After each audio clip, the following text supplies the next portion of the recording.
I am not really going to respond. This is an engagement. I have listened to about 4 or 5 speakers. I want to pick the catch words or the catch statements, whichever is applicable. One made reference twice, referring to your government. One talked about the media and emphasized unity of purpose or unity in diversity. Together we can. And he talked about self-regulating, and we must look at Uganda beyond us. Then the last speaker, what I picked from him is where we are. What I can say is, Ugandans, we seem to over-concentrate on where we are without looking at where we came from or where we are coming from. Because what we are uncertain about is the future. But at least we are certain about the past and where we are. There is need for us to get time. We sit and talk about our past. For me, every time there is a challenge, I normally want to look at the preamble of our 1995 Constitution. That is my guiding principle. We, the people of Uganda, recalling our history characterized by political stability. And we made a commitment. Yes, instability. That tells us where we are coming from. Now, when we emphasize where we are talking about your government. You may not be in government, but you are government. You may not be in, you may look at me as in government, but all of us here assembled, we are government. You may not be in it, but we are. Now, when we emphasize where we are without looking at where we are from, because we must be posing question. At the time this country had a crisis, would the journalists of the time gather like we are gathered and they talk about the challenges? That is our past. At the time, we had the 3 titular heads of state. At one point, 3 people would sit like we are seated here, even to receive ambassadors accredited to Uganda. Would the journalists also sit the way we are? These are questions we must be posing to ourselves. In the 68 days that somebody ruled Uganda and he was 68 years old, would the journalists gather and talk like the way we are? These are the questions that we must pose to ourselves. But at least today, we are here gathered, celebrating a day, whether there is something to celebrate or there is nothing to celebrate, but we can assemble.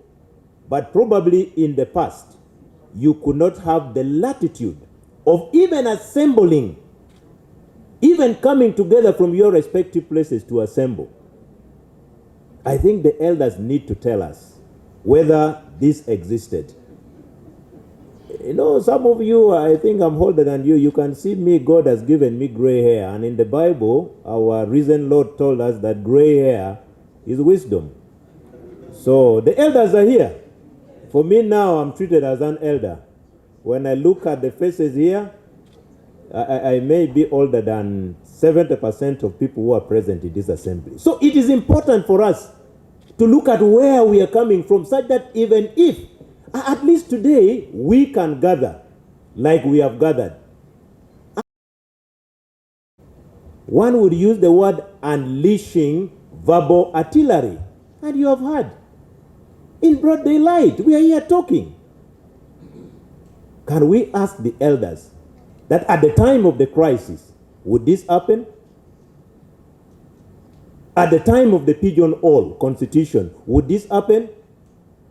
When a certain party declared no elections in West Nile and it was blocked, would this happen? At least we have semblance of election. Much as we blame, we are only a product of an election presided over by the Electoral Commission. The leader of opposition is a product of that election. Honorable Semuji, you are a product of that election. I am a product of that election. He is a product of that election. And we sit here and criticize. But we are product of that electoral process. Absolutely. But you know that in that same election, one region in this country was declared as a block vote for a certain party. They never voted. They never exercised their right to vote. So that is part of our history. So when we look at Uganda generally, where we are coming from, we can now specify during those good and bad times, what was the fate of the journalist of the time. That will help us in coming up with the way forward. And I want to really salute Joseph, because at least Joseph is giving us hope for the future. He talked about unity, that we must unite. In my culture, our slogan is Note Enteko. I will ask any of you who comes from Lango to explain that. Unity is strength. That is the first thing. When you are united, you are a force to reckon with. When you are divided, people will take advantage of your division. So I also want to really call upon you as my last message that unite and fight for a good cause and choose your battles, just like they say in the 48 laws of power, that choose your battles carefully. There are certain things that are applicable. For us, we are told, never outshine your master. If you are in any position, like the leader of opposition is here, there are two opposition members, Honorable Kanya and Honorable Semuju. In this assembly, let me guide you, that under the 48 laws of power, by Green Reeves, do not appear here to be outshining your master. Your master is now here. Your master is now here. That is rule number one. So, friends, we take note of all the issues. But just like I stated in my statement, please, let us talk and have the resolutions of this meeting. The chairman of the committee under which you fall is here. I am here, the government chief whip. The leader of the opposition is here. Honorable Semuji is here. Honorable Ekanya is here. We are all senior members of the legislative arm of government. I would not wish that our discussion be limited and restricted to this conference hall. Let it be taken to the National Assembly of the Republic of Uganda. We have discussion. What the journalists, what the media fraternity of the Republic of Uganda would want to have for now and the future, anchored on what we have gone through in the past. For me, that is why I told you, I will read the book of Lamentations. I want to see action, Acts of the Apostle. I want to see you revealing what must be done for the future. There are those who have sat like where we have sat. There are those who have gone through what we are going through. We may not even have the latitude of stopping it. Because even tomorrow, the way you hear Honorable Semuju talking, probably when power is handed over to him, he may choose to revenge on Obua. But I will ask him, I am strictly liable for what? He can only hold me vicariously liable. But on strict liability, is there any journalist who is complaining on Obua as a person? The answer is no. But under vicarious, but now you can even hear. What he has is revenge. The spirit of revenge. Now, is that the country who would love to build? Is that the country who would love to live in? Uganda is our country. It is big enough to accommodate us. Asked to make a choice. I will choose Uganda as my first choice, as my second choice, as my third choice. Ask yourself, when you fly out of the country, why are you eager to come back to this country? No, why are you eager? You don't want to leave. Why don't you seek asylum? But I want to go back home. You have left a family. You have left a wife. You have left land. You have left a brother. You have left sisters. This is the country where you are born and where you call home. Collectively, we can make it better. Also come up with the way forward on how best we can, as stakeholders, engage with the fourth estate, that is the media. I wish to therefore congratulate the Ugandan media fraternity on this occasion where you are celebrating the World Press Freedom Day. Congratulations. I wish to state in summary that such a day is a day of reflection. You must reflect individually, but also reflect collectively, just like you are gathered here. It is a day of engaging the different stakeholders, and we are all gathered here as stakeholders. I can see the media fraternity, I can see members of parliament, I see electoral commission, stakeholders of all walks of life, a government minister. It is a day that for me, I normally keep telling people that it is a day you must be reading from the books of Acts of the Apostle and the book of Revelation, not the book of Lamentations.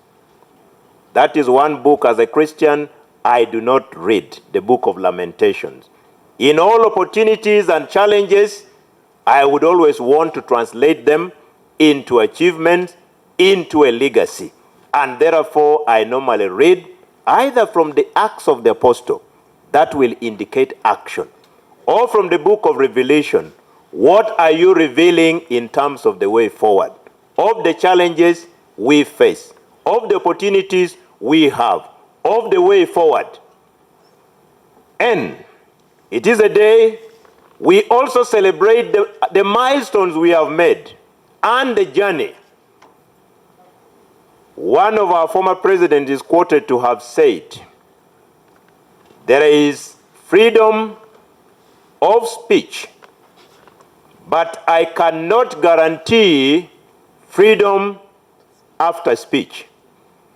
And I believe if he was still the one superintending over the country by the time I entered, and I found my good brother, the Honorable Semuju, on the floor, I do not know whether his right after speech would be guaranteed. But under this arrangement, his right of speech is guaranteed. His right after speech, we are all here, you have all recorded what he has said, is guaranteed. He is going to walk out of this conference hall. If he has not yet had breakfast, he will enjoy it to the maximum. The time for lunch will come, he will equally enjoy. But this is the journey where we are coming from. And very, very finally, it is a celebration for us to digest the entire chapter 4 of the Constitution of the Republic of Uganda, 1995, as amended. Chapter 4 of our national constitution on the Bill of Rights, fundamental rights and freedoms, is the longest chapter of our national constitution. I do not know whether being the longest chapter, it is also taking us time as Ugandans. It is taking us a long time to digest it. But each and everything we are talking about is well captured in that chapter of our national constitution. So I presume that such a meeting, such a celebration must be able to digest chapter 4 on the Bill of Rights. You see where we have done well, where we have not done well, and collectively come up with your way forward. I believe that even Honorable Semuju or myself, who are present in this assembly and are members of parliament, can be able to forward the resolution of this day on the floor of parliament, including to government, in order for us to do an audit of where we are coming from, of freedom of speech, but no guarantee for freedom after speech, to the time where we have the longest chapter in our national constitution, guaranteeing in principle your fundamental rights and freedoms and my fundamental rights and freedoms. They are guaranteed in principle under the law. Implementation can be a discussion for another day, but under the law, it is guaranteed. Friends, ladies and gentlemen, A story is told of a man who had a bird in his hand, and he posed the question to a congregation like yours, that is this bird alive or dead?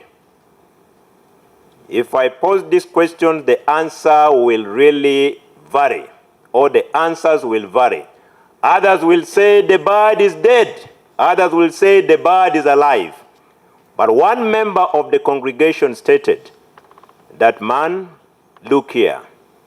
The life of that bird is in your hand. You can decide to squeeze it and it will die. You can decide to release it and it will fly. On this note, let me state that the future of press freedom, with engagement with the different stakeholders, is in your hand as the practitioners. You can either choose to squeeze it and you will kill it. You can squeeze to release it and it will flourish. With these words, I declare this engagement of the World Press Freedom Day officially open for God and my country.